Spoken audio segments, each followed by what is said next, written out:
we have to install a number of rain gauges. The data collected from such a rain gauges, it should be maintained, and at the time of analysis we need that what kind of data we need, that should be analyzed. Okay, मतलब क्या हुआ कि ये rain gauges जो install किए जाते हैं वो क्या करता है, रेन गेज रिकॉर्ड का डिटेल्स हम कलेक्ट करके रखते हैं, और उसके बाद जब जैसा भी हमें लग सकते हैं डेटा, उस तरह से हम क्या कर सकते हैं, डेटा उसका ऐड कर सकते हैं और उसका एनालिसिस कर सकते हो. So for computing the areal mean areal precipitation we have 3 methods. Okay, हम जनरली 3 मेथड्स यूज करते हैं. इसमें फर्स्ट होता है अरिथमेटिक मीन मेथड, और इसको वो अरिथमेटिक मीन मेथड और एरियल मीन मेथड भी बोलते हैं, और स्टेशन एवरेज मेथड भी बोलते हैं. उसके बाद है थीसन polygon, and third one is isohydral method. So is sorry, what is the condition and what is the actual method for determining the rainfall or the mean aerial precipitation from the by using this method, that is Thiessen polygon and isohydral methods. Okay, so first is average method. Now simply average method suggests that average method में क्या किया जाता है कि this method computes arithmetic average of rainfall by considering point rainfall. अभी point rainfall क्या होता है, ठीक है, इंपॉर्टेंट टर्म है, पॉइंट रेनफॉल भी बोलते हैं उसको. So what is point rainfall? The rainfall which is occurred at a particular point or particular rain gauge station. Okay, the rainfall which is occurred at a particular rain gauge station, we called it as a point rainfall. मतलब क्या होता है, जैसे कि कोई area है, ठीक है, ये एक वाटरशेड एरिया है, आपने यहाँ पे रेन गेज इंस्टॉल किया. ओके, यहाँ पे रेन गेज इंस्टॉल किया, यहाँ पे रेनफॉल कलेक्ट किया. रेन गेज इंस्टॉल करने के बाद क्या करेगा, रेनफॉल कलेक्ट किया. ये जो पॉइंट होगा आप इसको बोलोगे point rainfall. You called it as a point race, ये होता है तुम्हारा पॉइंट रेनफॉल. अब पॉइंट रेनफॉल में क्या होता है, पॉइंट रेनफॉल में हम डेली डेटा कलेक्ट करते हैं. ओके, पॉइंट रेनफॉल में हम डेली डेटा कलेक्ट करते हैं, डेली डेटा होता है इसमें, डेली डेटा कलेक्ट करते हैं. उसके बाद डेली डेटा का analysis, if you want to analyze the data for a further process, कोई डिजाइन करना हो, कोई भी हाइड्रोमेट्रोलॉजिकल एनालिसिस आपको करना है या रेनफॉल का एनालिसिस करना हो, accordingly you have to analyze the data. Suppose you want to data in monthly basis, so you can convert this daily data into monthly. If you want to convert it into weekly, so you can convert this daily data into weekly. If you want to convert this data into yearly, so you can convert the daily data into yearly. Okay, if we know अगर आपके पास daily के rainfall के observations है तो आप उसको monthly कर सकते हो, मंथली रेनफॉल में ऐड कर सकते हो, वीकली कर सकते हो, एनुअल कर सकते हो, जैसा आपकी रिक्वायरमेंट, सीजनल कर सकते हो, जैसे आपकी रिक्वायरमेंट हो उस तरह से आप डेटा का क्या कर सकते हो, एनालिसिस कर सकते हो. ठीक है, तो ये हो गया आपका डेटा पॉइंट रेनफॉल के बारे में. अभी नेक्स्ट क्या होता है, all the rain gauge station installed in area. ये क्या होता है अरिथमेटिक में, मतलब हम क्या करते हैं, जो भी जितने भी रेन गेज इंस्टॉल्ड है उनका रेनफॉल डेटा रिकॉर्ड करते हैं. ठीक है, उनका रेनफॉल डेटा रिकॉर्ड करते हैं, और रिकॉर्ड करने के बाद जो भी एवरेज मिलता है वो होता है हमारा rainfall, that is mean areal precipitation. और अरिथमेटिक मेथड बोलते हैं उसको, अरिथमेटिक एवरेज मेथड और स्टेशन एवरेज मेथड उसको हम बोलते हैं. तो ये जनरल फॉर्मूला है, the method is accurate value when rainfall is uniformly distributed in the entire area. As in this situation equal weightage of area is assigned to the point rainfall. Okay, अभी इसमें क्या होता है, जो भी ये method compute करती है एक्यूरेट वैल्यू. ठीक है, जो भी एक्यूरेट वैल्यू होती है वो इसमें कंप्यूट की जाती है. But when these all rain gauge, जो भी रेन गेज नेटवर्क्स है वो किस तरह से हो, यूनिफॉर्मली डिस्ट्रीब्यूटेड हो. किस तरह से हो, यूनिफॉर्म, मतलब डिस्ट्रीब्यूशन उनका किस तरह से होना चाहिए, यूनिफॉर्म होना चाहिए, एक समान होना चाहिए, तभी ये डेटा, ये मेथड एक्यूरेटली यूज की जाती है. As in the situation equal weightage area assign. Okay, तो इसमें सबको इक्वल वेटेज असाइन किया जाता है.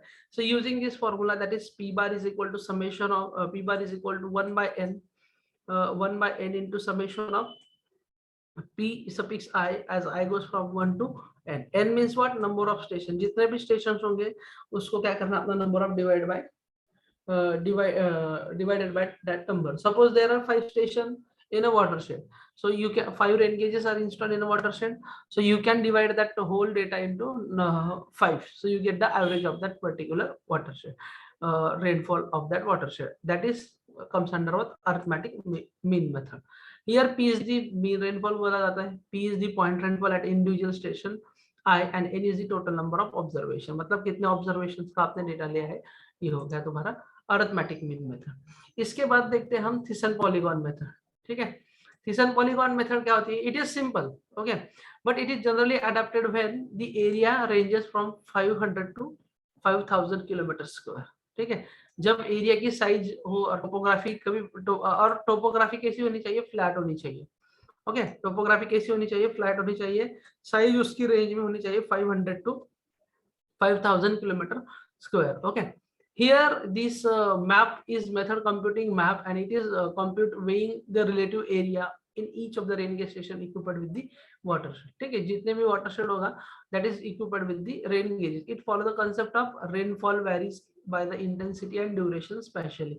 अब ये किस पे होता है? जो भी रेनफॉल होता है, ठीक है, और उसका इंटेंसिटी और ड्यूरेशन दोनों क्या है? स्पेशली वेरिड होता है। ठीक है, इंटेंसिटी एंड ड्यूरेशन क्या होता है? स्पेशली वैरिड होता है।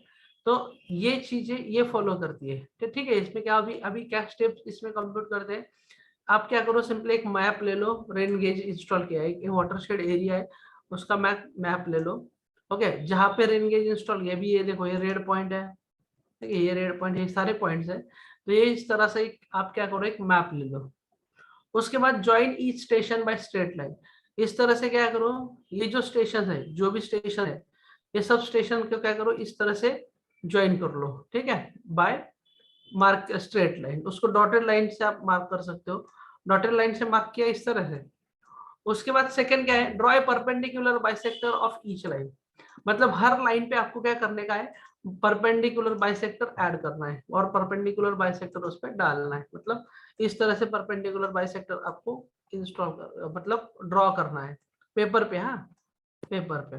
ओके, और यहाँ पे जो पॉइंट ऑफ इंटरसेक्शन आएगा इनका, देखो ये एक पॉइंट ऑफ इंटरसेक्शन आ गया और एक पॉइंट ऑफ इंटरसेक्शन आ गया। उसके बाद क्या करना है? An area enclose with in the polygon is effective area for station. मतलब ये पॉलीगॉन के अंदर जितना भी एरिया है दैट इज इफेक्टिव एरिया। ठीक है, किस तरह से इफेक्टिव एरिया? ये वाला एरिया, कौन सा? See this area. ओके, ये अगर ये है, ये पॉलीगॉन है, तो इसमें इफेक्टिव एरिया कौन सा? इसका ये वाला, this one is the effective area. This yellow marking represents the effective area of this water of this rain gauge area। मतलब रेन गेज जहां इंस्टॉल किया है, तो इसमें क्या होता है? ये एरिया इफेक्टिव होना। तो this area you should be measure. Okay, you should measure with the help of what? Planimeter. Okay, planimeter के हिसाब से और प्लानीमीटर के साथ आप क्या करो, ये एरिया मेजर कर लो, सब एरिया इस तरह से मेजर कर लो। Then you get the values, different values. Okay, suppose ये एरिया A1 है, A1 एरिया A1 है।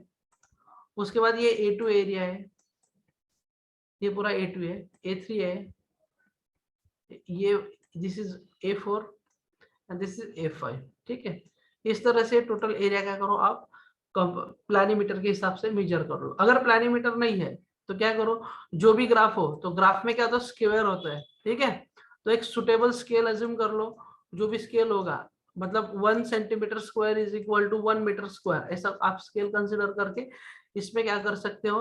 नंबर ऑफ स्क्वायर काउंट कर सकते हो। ठीक है, मतलब देखो नंबर ऑफ होल स्क्वायर कितने हैं, तो ये अगर सपोज ये एरिया है, इसमें नंबर ऑफ होल स्क्वायर कितने हैं वो आप क्या करो, मेजर करो। ठीक है, 1 2 जो जितने हो गया, हाफ स्क्वायर कितने हैं, 1/4 कितने हैं, 3/4 कितने, ये सारे स्क्वायर आपको क्या करो, मेजर करो और उसका कैलकुलेशन करके आपको ये टोटल एरिया एक्वायर्ड बाय इस तरह से निकाल सकते हो। ठीक है, but if you go for accurate results you go for planimeter. आप प्लानीमीटर यूज करके ये एरिया कंप्यूट कर सकते हो। नाउ उसके बाद क्या करना है? It determine the effective area for each of the rain gauge station for this the planimeter can be used। Okay, planimeter की तरह planimeter का यूज करके आप क्या करो, सब एरिया इसको ये करो, मेजर कर लो। और उसके बाद ये फॉर्मूला दिया है उन्होंने, that is p bar is equal to summation of pi ai upon a, that is a is what? total area। Capital A क्या होता है? ये कैपिटल A क्या होता है? summation of a1 plus a2, summation of a1 plus a2 plus a3 up to an। ठीक है, up to an। आप an तक उसको कर सकते हो, अप टू an तक ये चीजें कर सकते हो। So this is the case, this is about थिसन पॉलीगॉन मेथड। उसके बाद आता है आइसोहेटल मेथड, ठीक है। अभी आइसोहेटल मेथड क्या करता है, this is also graphical method in which the isohyetal map is prepared, okay. इसमें क्या होता है आइसोहेटल, और generally it is adopted in a area of hill station, okay, in a hill station, और जहाँ पे हिल्स होती है वहां पे हम क्या कर सकते हैं, आइसोहेटल मेथड यूज कर सकते हैं। And now with prepared with the help with measure rainfall of various rain gauges in station located in a watershed. And isohet map includes the network of isohetlets, okay। इसमें क्या होता है, isohet का network होता है, lines का network होता है।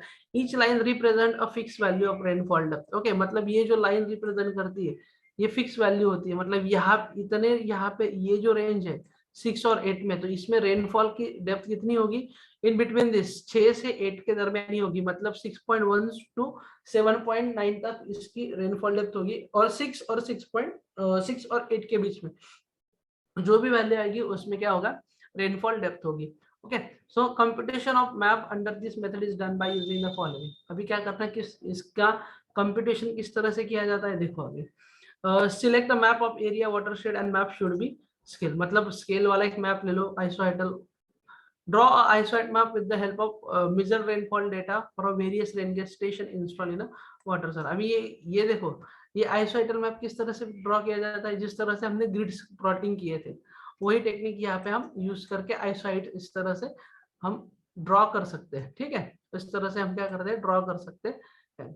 उसके बाद देखो find the area enclose between each isohyet. अभी देखो area enclose between each isohyet मतलब क्या, जो भी एरिया ये जो आइसोहेट्स है, whatever area acquired by this isohyets, मतलब ये वाला दिस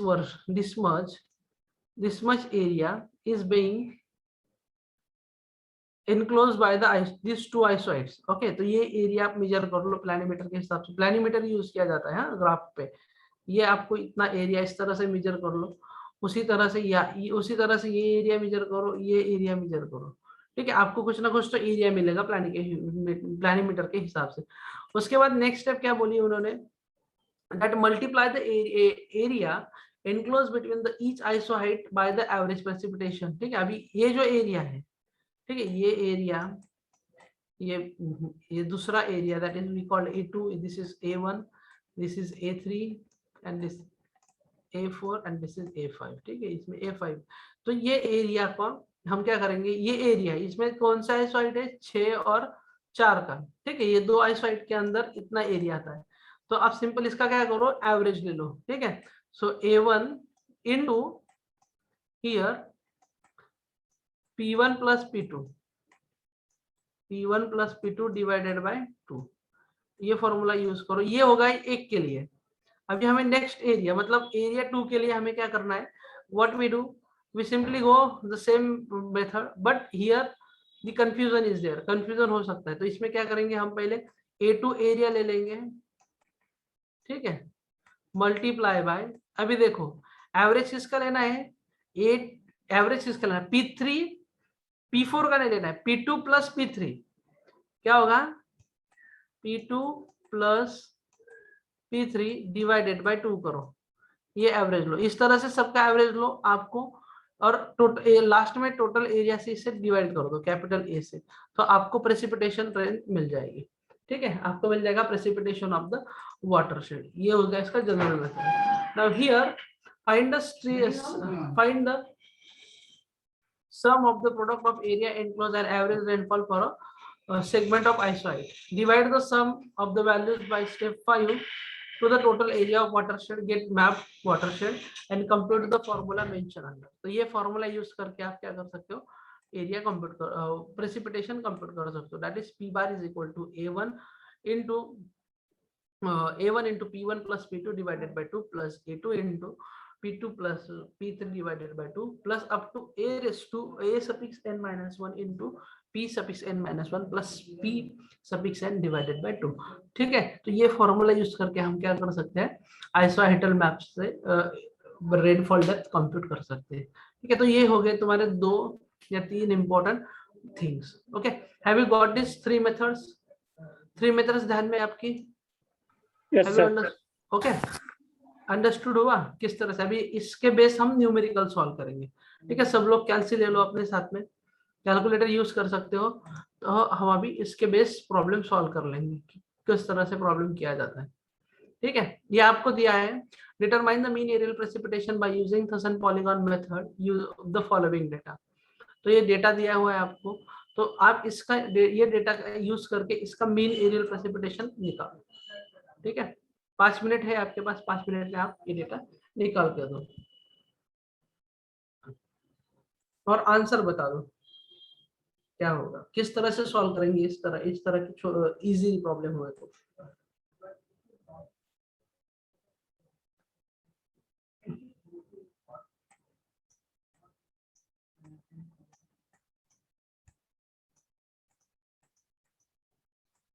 डू दैट और आंसर बोलिए कितना होता है।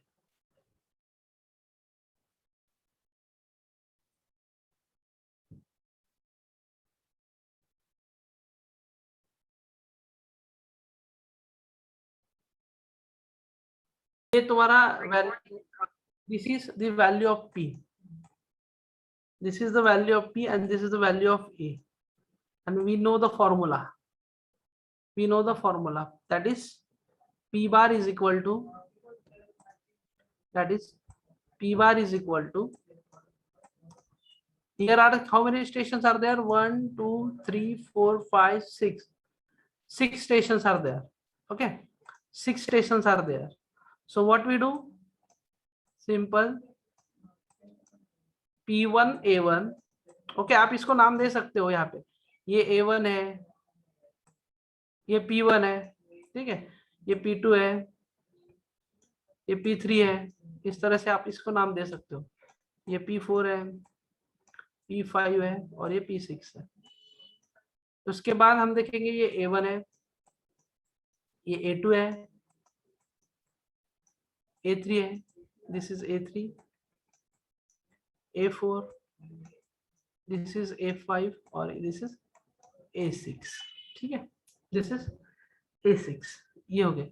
तो आप सिंपल क्या करना है, इनका ये दोनों का प्रोडक्ट लेना है, मीन्स 5 into 175 करना है, उसके बाद 15 into 300 करना है, 7.5 into 100 करना है, उसके बाद 8 into 250 करना है और 25 into 300 करना है, 12.5 into 400 करना है, ठीक है? तो ये इसका जो एडिशन आएगा, okay, it the addition and multiplication is around what, up to ये आता है 20,000 समथिंग, 20,625 आया सबका, 20,625 आया सबका answer, that is summation, this is what, summation of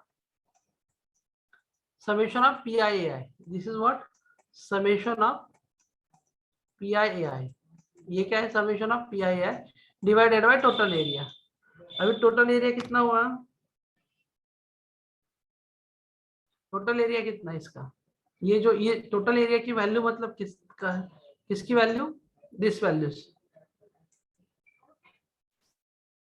okay? ये कितना है total, all the sum of this all values कितना आया, बताओ बताओ बताओ। 1525। Okay 1525, good.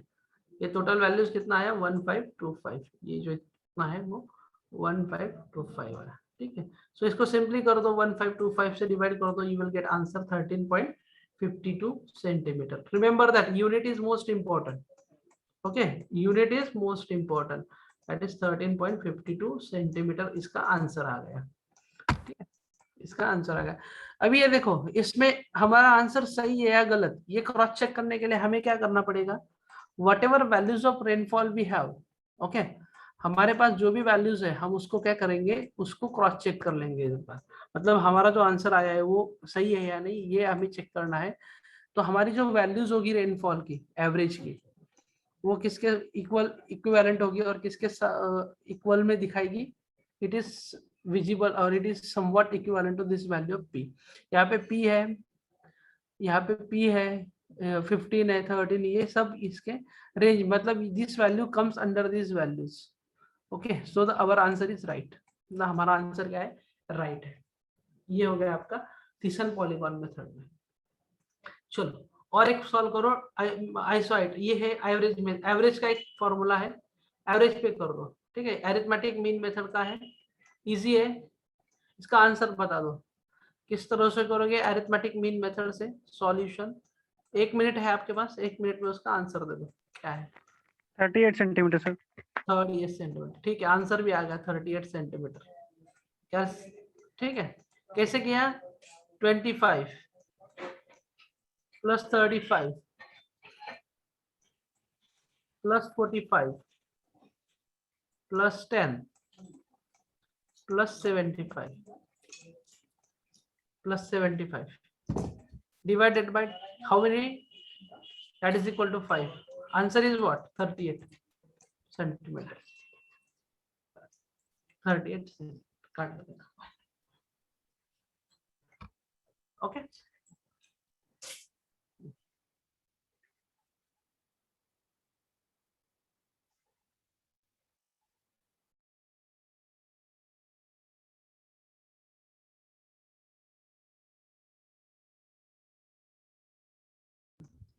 ओके, चलो ये प्रॉब्लम सॉल्व करो अभी।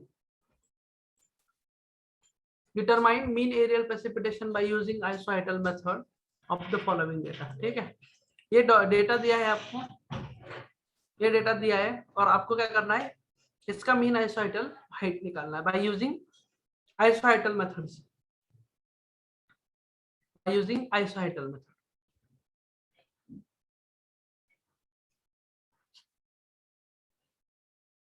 Solve it and write, give your answer.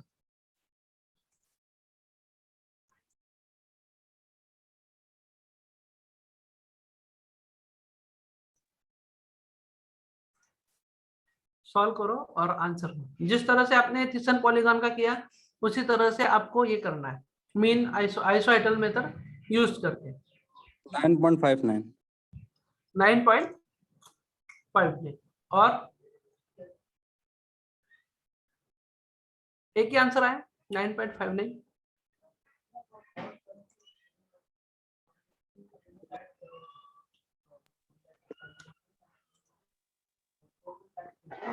देखो ये केस में क्या होता है, आइसोआइटल मेथड कभी कभी कंफ्यूज कर देती है। किस तरह से कंफ्यूज करती है, देखो किस तरह से कंफ्यूज करती है। कभी कभी है ना एग्जामिनर क्या देता है, यहाँ पे सिर्फ आइसोआइटल की वैल्यूज दे देता है, ठीक है। कभी कभी क्या होता है, यहाँ पे सिर्फ आइसोहाइट लिखा जाता है, यहाँ पे मीन निकाल दिया जाता है, ठीक है। तो आइसोहाइट निकाल मत, ये होता है आपका आइसोआइटल एरिया, ठीक है। तो कभी कभी एग्जामिनर इस तरह से दे देता है, तो हमें क्या करना पड़ता है, ये सबका एवरेज लेना पड़ता है, इस तरह से हर एक का एवरेज लेना पड़ता है, जिस तरह से हमने वो इसके आंसर्स में सॉल्यूशन में देखा, ठीक है। इस तरह से सी हियर, हाँ इस तरह से सबका क्या लेना पड़ता है, एवरेज लेना पड़ता है। मतलब जो एरिया होता है फिर वो दो आइसोआइटल का एरिया और प्रेसिपिटेशन उसका एवरेज लेके फिर दूसरे का एरिया और दोनों का एवरेज लेके इस तरह से करना पड़ता है। पर ऑलरेडी यहाँ पे क्या दिया हुआ है, मीन वैल्यू दी गई है, मतलब mean already given here, mean is already given here. तो यहाँ पे हम क्या करेंगे, डायरेक्टली क्या करेंगे, जिस तरह से थिसन पॉलीगॉन का प्रॉब्लम सॉल्व किया उसी तरह इसका सॉल्व कर लेंगे। सो 30 इंटू 5 ये आ गया तुम्हारा 150, ओके।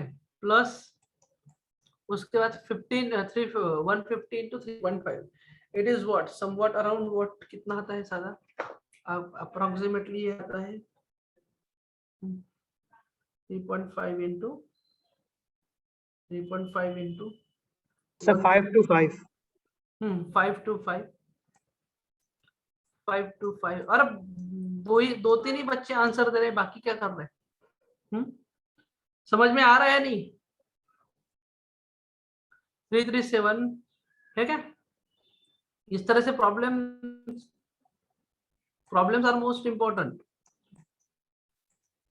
ओके। उसके बाद है प्लस 130 into 8 104 1040 और लास्ट में आता है तुम्हारा 250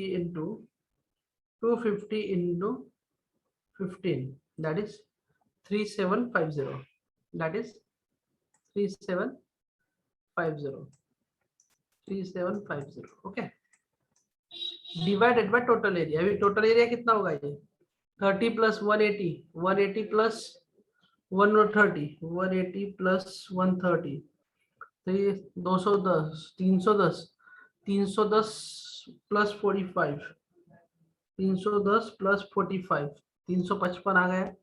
355, फिर उसके बाद 250, 250, ये आ गया 605. ठीक है, कितना आया आंसर? What is answer? ये आंसर बताओ, सबको बताना है.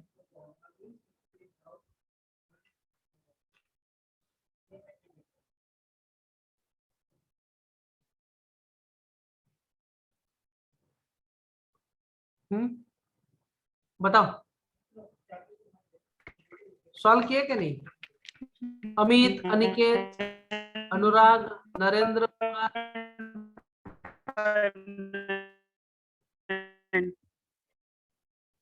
शुभम,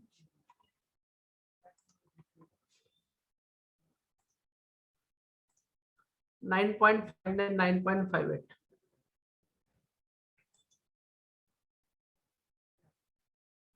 दो तीन ही बच्चे आंसर दे रहे हैं. सब बच्चों ने आंसर देने को ना, you have to try yourself, you have to try yourself.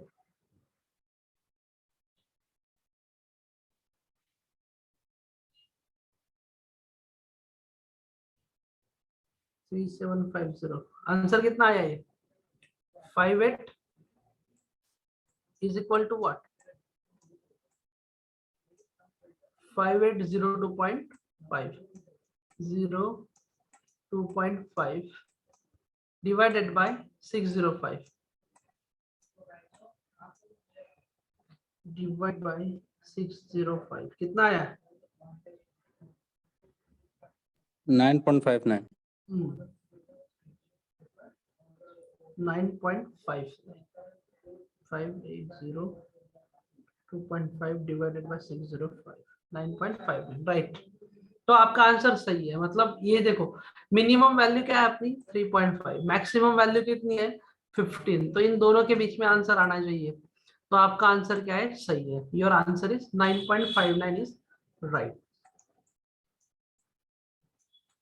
9.59 is right answer. Get it? आया सबको समझ में? समझ में आया हिस्सन पॉलीगॉन और मीन आइसोहेड्रल किस तरह से हम लोग सॉल्व करते हैं प्रॉब्लम. ओके, तो ये बेसिक प्रॉब्लम्स आपको बहुत, मतलब आप कॉम्पिटिटिव की तैयारी करते हैं वहां पे भी पूछे जाते हैं. इस तरह से हाइड्रोलॉजी से रिलेटेड प्रॉब्लम बहुत पूछे जाते हैं. तो ठीक है, तो ये हुआ आपका प्रेसिपिटेशन का मेजरमेंट किस तरह से करते हैं, क्या करते हैं. अभी हमारा नेक्स्ट पॉइंट है वाटर लॉसेस. ठीक है, ये डायग्राम आपको दिख रही है. This is nothing but the abstractions. Okay, इसमें एब्स्ट्रैक्शन भी है, प्रेसिपिटेशन भी है, इवेपोरेशन, इवेपोट्रांसपिरेशन दिख रहा है, स्टोर्ड वाटर दिख रहा है और इंटरसेप्शन दिख रहा है. सम हियर इनफिल्ट्रेशन भी हमको दिख रहा है. तो हम अभी चर्चा करेंगे कि इनफिल्ट्रेशन होता क्या है, इंटरसेप्शन क्या होता है. ठीक है, उसके बाद डिप्रेशन स्टोरेज क्या होता है और उसकी कॉन्सेप्ट. तो ये आपको एक डायग्राम है, डायग्रामेटिकली हम डिटेल्स अभी देखेंगे, फिर इसका डिटेल हम कल मॉर्निंग देख लेंगे. ठीक है, डिटेल में इंटरसेप्शन क्या होता है, पर अभी मैं आपको कॉन्सेप्चुअली बता देता हूँ कि इंटरसेप्शन क्या होता है. ओके, और इनफिल्ट्रेशन मतलब generally water losses generally 3 main factors. Okay, first is interception में होता है सबसे पहले, वाटर लॉस में पहले सबसे होता है इंटरसेप्शन. उस इंटरसेप्शन क्या होता है? इंटरसेप्शन में क्या होता है दैट वाटर के इंटरसेप्शन में क्या होता है, the amount of rainfall which is fallated और विच इज ऑक्यूपाइड. क्या हुआ Yash? Why are you chatting?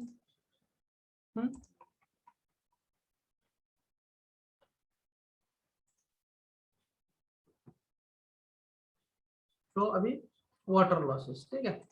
Water losses में क्या होता है, वाटर लॉसेस इसको प्रेसिपिटेशन लॉस ही बोलते हैं ना, इसको हम प्रेसिपिटेशन लॉस भी बोलते हैं।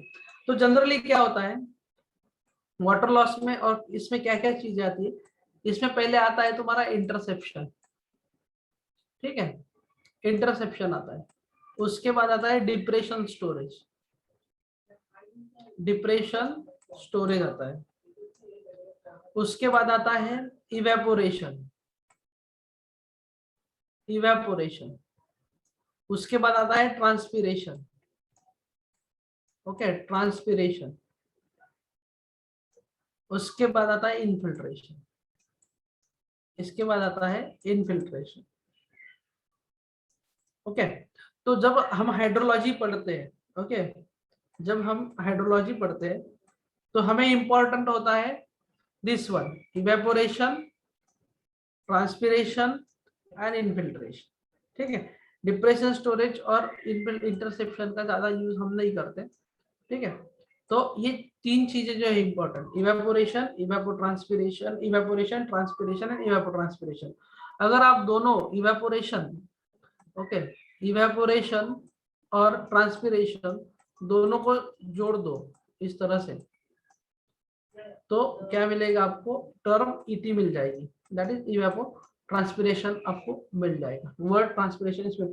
अभी इवेपोरेशन क्या होता है, वाटर वेपर्स और evaporation of water from the liquid, liquid phases और liquid bodies, okay, liquid body जो होती है उसमें से जो इवेपोरेशन होता है, उसमें जो पानी की वाफ निकलती है उसको हम बोलते हैं इवेपोरेशन। और water loss through living bodies और लिविंग प्लांट, इसको हम बोलते हैं transpiration. Water loss through living bodies we call it as a transpiration, ठीक है। तो अभी सबसे इंपॉर्टेंट होता है, सबसे इंपॉर्टेंट होता है इंटरसेप्शन एंड डिप्रेशन स्टोरेज।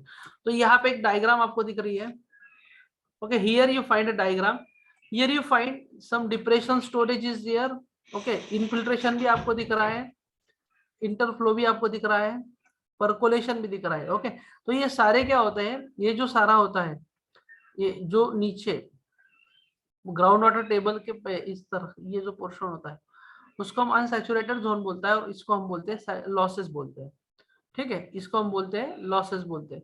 मतलब ये पोर्शन यहाँ से यहाँ तक सैचुरेटेड जो भी वाटर आता है उसको हम हाइड्रोलॉजी के हिसाब से लॉसेस में कंसीडर करते हैं। क्यों लॉसेस में कंसीडर करते हैं, हमको वो रन ऑफ नहीं मिलता, ठीक है, हमको रन ऑफ नहीं मिलता जितना हमें चाहिए और जितना एस्टिमेटेड है उतना। जैसे कि वाटरशेड में ज्योग्राफी अलग अलग होती है, तो अलग अलग मेथड के हिसाब से हम इसको कंसीडर करते हैं लॉसेस, ओके, इसको हम कंसीडर करते हैं लॉसेस। तो अभी इंटरसेप्शन क्या होता है, देखो इंटरसेप्शन क्या होता है, जितना भी रेन होता है, okay, any canopic area, any tree is there, कोई भी ट्री हो, तो यहाँ पे जितना भी प्रेसिपिटेशन होता है तो वो क्या करता है, ये जो ट्री है ये क्या करता है, इस पे कुछ ना कुछ अमाउंट जो है प्रेसिपिटेशन इस पे फॉल होगा, मतलब यहाँ पे कुछ ना कुछ तो प्रेसिपिटेशन होगा। तो इसमें क्या होता है, जब जो भी अमाउंट या लीव्स पे रह जाती है, ओके, जो भी अमाउंट ऑफ वाटर और जो भी वाटर यहाँ पे वाटर ड्रॉपलेट्स ये ट्री पे रह जाते हैं and that get evaporated in the atmosphere, वो क्या होते हैं एटमॉस्फेयर में इवेपोरेट हो जाते हैं विदाउट कमिंग टू ग्राउंड, मतलब ग्राउंड नीचे ना, ग्राउंड को टच, ग्राउंड नीचे फॉल ना होके वो डायरेक्टली इवेपोरेट हो जाते हैं आसमान में through the living, through this tree और थ्रू द वेजिटेशन, ओके, जो भी वेजिटेशन होगा उसे, तो उस लॉस को हम बोलते हैं इंटरसेप्शन, उसको क्या बोलते हैं interception.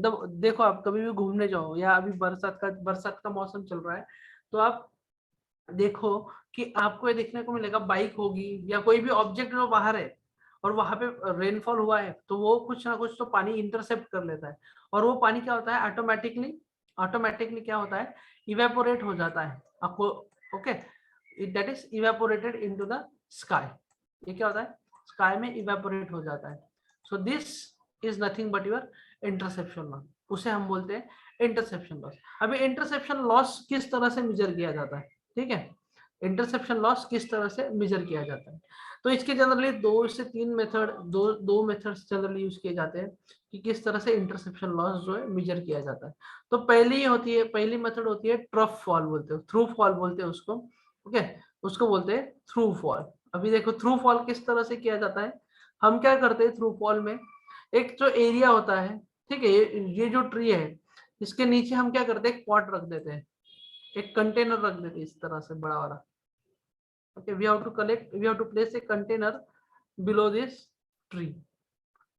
Okay, we have to place the container below the tree and measure the amount of water collected through the gaps. Okay, or through the that the water that is leaving the plants or plant leaves. Okay, जो भी plant leaves से पानी नीचे आता है वो इसको हम क्या करते हैं, इसमें कलेक्ट करते हैं।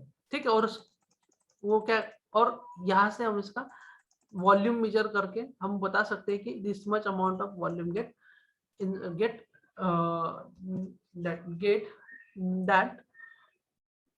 Is collected and that is should be a loss. Okay, ये हो गया तुम्हारा थ्रू फॉल, इसको बोलते हैं। आया ध्यान में थ्रू फॉल किस तरह से होता है? Have you got the through fall? Through fall, Sachin Sharma, सक्षम, शिवांशु पाल, शुभम, यस नो? हाँ, ठीक है, उसको बोलते हैं हम थ्रू फॉल बोलते हैं। मतलब जो भी स्पेस होता है ये ट्री कैनोपी के अंदर, ओके, ट्री की जो कैनोपी होती है उसमें जो भी स्पेस होता है उससे वहां से जो रेनफॉल आएगा, और जो रेनफॉल ड्रॉपलेट्स है वो लीव्स पे होंगे और वो नीचे गिरेंगे, तो हम उसको क्या करेंगे, कलेक्ट करेंगे और उसका वॉल्यूम मेजर कर लेंगे। ओके, और इसका वॉल्यूम मेजर कर लेंगे तो हमें क्या मिलेगा, वहां पे कितना लॉस हुआ ये हम निकाल सकते हैं। ये हो गई तुम्हारी बेस्ट फर्स्ट मेथड। उसके बाद सेकंड मेथड होती है, हम क्या करते हैं उसको स्ट्रीम फ्लो बोलते हैं। ओके, उसको बोलते हैं हम स्टीम फ्लो। ठीक है, अभी स्टीम फ्लो में क्या होता है, what is in steam flow? हम क्या करते हैं, we have to make one metallic ring. हम इस तरह से क्या करते हैं, इसको प्लेस करते हैं। एक मेटालिक रिंग को हम क्या करते हैं, इस तरह से प्लेट करते हैं, रैप करते हैं। ओके, और यहाँ पे एक आउटलेट देते हैं। यहाँ पे क्या होता है, एक आउटलेट देते हैं, और यहाँ पे कंटेनर मतलब बीकर या कोई भी कंटेनर इस तरह से हम प्लेस करते हैं। तो अभी क्या होता है, जैसे ही बारिश होती है और जैसे बारिश खत्म होने के बाद क्या होता है, कुछ जो होता है, जो पानी, जो भी वाटरफॉल होता है, तो ये कुछ that moving along the stream, वो क्या होता है, स्ट्रीम के अलोंग मूव होता है, और मूव होने के बाद ये रिंग में आके हम इसको क्या करते हैं, नीचे ये कंटेनर में कलेक्ट कर लेते हैं। ओके, ये जो कंटेनर है इसमें हम क्या कर लेते हैं, वो रेनफॉल क्या करते हैं, कलेक्ट कर लेते हैं और इसका वॉल्यूम मेजर कर लेते हैं। ठीक है, कितना वॉल्यूम है, ये हो गया आपका ये हो गया आपका इंटरसेप्शन में स्टीम फ्लो मेथड। ठीक है, इसको बोलते हैं हम steam flow methods. Have you got this? समझ में आया? समझ में आएगा? Yes sir. बोलो। तो ठीक है, ये हो गया इंटरसेप्शन। अभी उसके बाद देखो नेक्स्ट आता है तुम्हारा डिप्रेशन स्टोरेज। डिप्रेशन स्टोरेज क्या होता है? डिप्रेशन स्टोरेज क्या होता है, देखो यहाँ पे एक वाटर बॉडी दिख रही है आपको, प्रेसिपिटेशन हो रहा है, मतलब जो भी water which is intercepted bye depression, मतलब कोई भी खड्डा अगर ज्योग्राफिकल फीचर्स में हो, एक वाटर शेड है, यहाँ पे एक खड्डा है और यहाँ पे लेक है, तो ये क्या हुआ, वो ये डिप्रेशन स्टोरेज में चला गया। This is what depression storage, ये डिप्रेशन स्टोरेज में चला गया। डिप्रेशन मतलब कोई भी खड्डा, अभी देखो बरसात के दिन में बहुत से खड्डे भरे होते हैं, तो that is nothing but the depression storage, वो होता है डिप्रेशन स्टोरेज। तो ये इस हाइड्रोलॉजी के पॉइंट ऑफ व्यू से ये सिर्फ इंफॉर्मेशन इंपॉर्टेंट है, but major thing is that evaporation and evapotranspiration. ठीक है, major thing is that evaporation and evapotranspiration. देखो ये स्टीम फ्लो होती है, इस तरह से क्या होता है, स्टीम फ्लो होता है, और स्टीम फ्लो होने के बाद हम यहाँ पे इस तरह से रिंग लगाते हैं, उसको कलेक्ट करते हैं रेनफॉल, तो उसका वॉल्यूम हम मेजर कर लेते हैं। ये होगा तुम्हारा स्टीम फ्लो मेजरमेंट होता है। Okay, and that is precipitation and canopy interception, इसको बोलते हैं। मतलब जितनी ज्यादा कैनोपी होगी, जितना डेंस फॉरेस्ट होगा, वहां पे इंटरसेप्शन लॉस कितना होगा, बहुत ज्यादा होगा। जितनी कम कैनोपी होगी, जितना वेजिटेशन कम होगा, उतना वहां पे इंटरसेप्शन लॉस ज्यादा हो कम होगा, ठीक है। तो this is in direct relationship, जितनी ज्यादा कैनोपी इंटरसेप्शन लॉस ज्यादा। इसमें क्या होता है इंटरसेप्शन में, suppose this droplet of water does not come on the ground surface and they get evaporated, तो क्या होता है उसमें इवेपोट्रांसपिरेशन प्रोसेस हो जाती है और इवेपोरेशन हो जाता है without coming to the ground, without coming to the ground. Okay, तो ये हो जाता है तुम्हारा इंटरसेप्शन। अभी इनफिल्ट्रेशन होता है, it is what entry of water into the soil. देखो इनफिल्ट्रेशन क्या होता है, entry of water into the soil, entry of water into the soil, इसको हम बोलते हैं इनफिल्ट्रेशन। इनफिल्ट्रेशन में भी डीप इनफिल्ट्रेशन, जैसे जैसे नीचे जाएगा वाटर टेबल को मिलेगा नीचे, जमीन के नीचे इस तरह से, ठीक है। इनफिल्ट्रेशन ये देखो, ये यहाँ पे इनफिल्ट्रेशन हो रहा है, तो इनफिल्ट्रेशन जैसे जैसे नीचे जाएगा, ये है तुम्हारा वाटर, ये वाटर टेबल है अब द अपर लिमिट सैचुरेशन। उसके बाद ये जैसे नीचे जाएगा तो पर्कोलेशन में हो जाएगा। पर्कोलेशन का कॉन्सेप्ट क्या होता है, सपोज ये कंटेनर है, ठीक है, इसमें ऑलरेडी पानी है, ओके, और इसमें और पानी जा रहा है, इसमें और पानी जा रहा है, जैसे कि यहाँ पे देखो, यहाँ पे क्या है, यहाँ पे ऑलरेडी पानी है पर उसमें और पानी जा रहा है, तो इसको हम बोलते हैं percolation. This is the concept of percolation, ठीक है। This is concept of percolation, मतलब सैचुरेशन जोन में भी पानी क्या होता है एंटर करते जाता है, तो उसको हम बोलते हैं पर्कोलेशन। ओके, तो ये रिमेंबर रखो। तो ये लॉसेस क्या करते हैं हम हाइड्रोलॉजी में कंसीडर करते हैं, we have to consider all this losses in hydrology, ठीक है। जब भी हम एक वाटर बजटिंग करते हैं, तो वाटर बजटिंग करते समय हमें इवेपोरेशन का इम्पोर्टेंट इवेपोरेशन यूज करना पड़ता है, क्योंकि क्या it is evaporation is computed with the help of different models और traditional methods such as class A and evaporimeter is also used for determining the evaporation. Okay, so now this is the today's about today's lecture. Okay, तो ये है आज के lecture तक।